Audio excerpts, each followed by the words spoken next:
Mee qubee afaan Oromoo waliin haa jennuu? Ma, mana,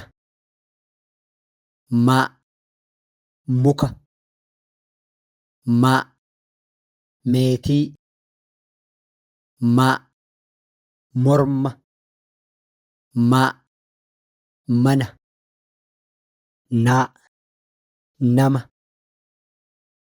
naa, naacha, naa, nuugii,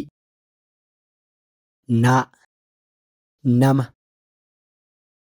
oo, okkotee, oo, obboleessa, oo, oobdii, oo, oloo, oo, okkotee.